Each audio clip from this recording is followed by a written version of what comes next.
Hello, everyone. My name is Killer Cyber Slayer, and today I'm going to be talking about some indie rock.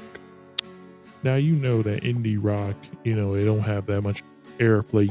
It's just basically some underground rock. Bands like Arctic Monkeys, Stroke, Arcade Fire, Fleet Foxes, and Vampire Weekend. But the history of it, you have to start back in the 1980s when it was college rock. They would air it on the radio, college radio, you know, stuff like that. And indie rock blends alternative rock, punk rock, and even folk music and Jenga pop and some other genres.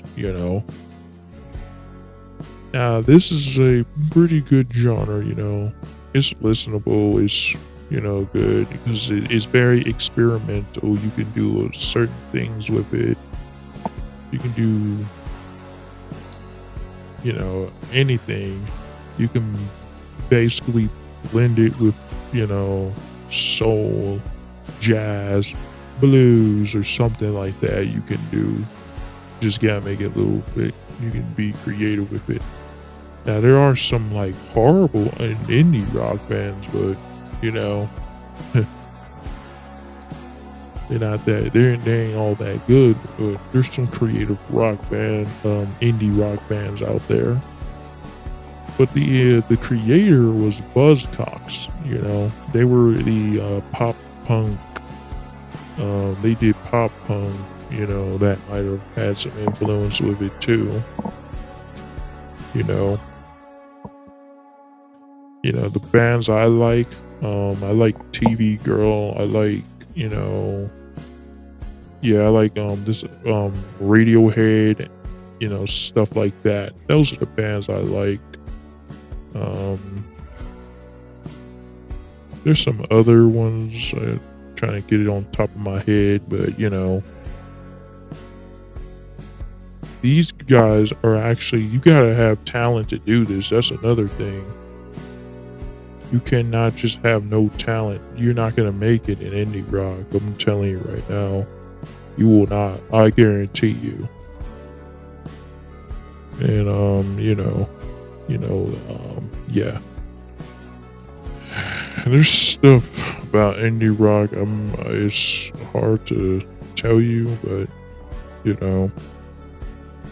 what else? There's people.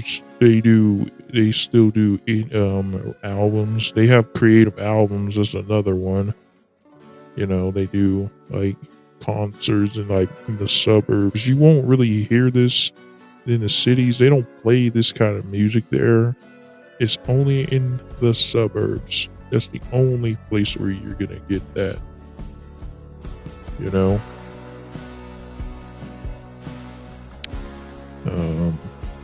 Yeah.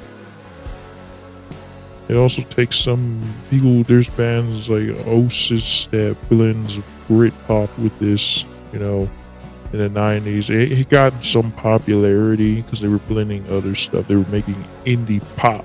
That's where you get genres like that. I know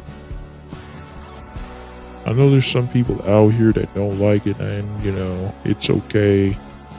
Let them have their own views on certain things. But I enjoy some of this stuff. Yeah.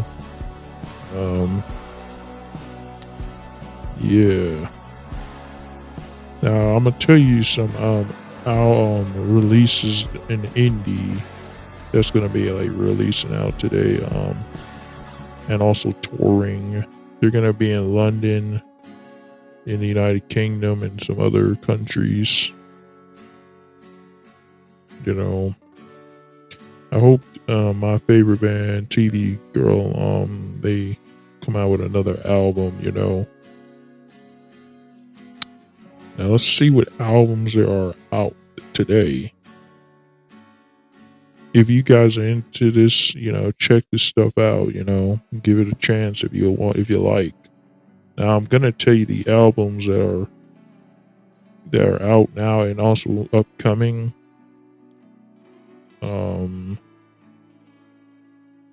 There's an album Horror that's coming out by Pretty strange. That's gonna. I'll check stuff out like that. And hell, I might even review it and listen to the whole thing. Maybe I'll give a reaction. Headlights by Alex G. Okay, I might check stuff out like that. Black Country, New Road, Forever Howling. Oh no, and also there's another band I enjoy, Internet Islands. You know, that's another one. I hope they come out with something new too. Um, yeah,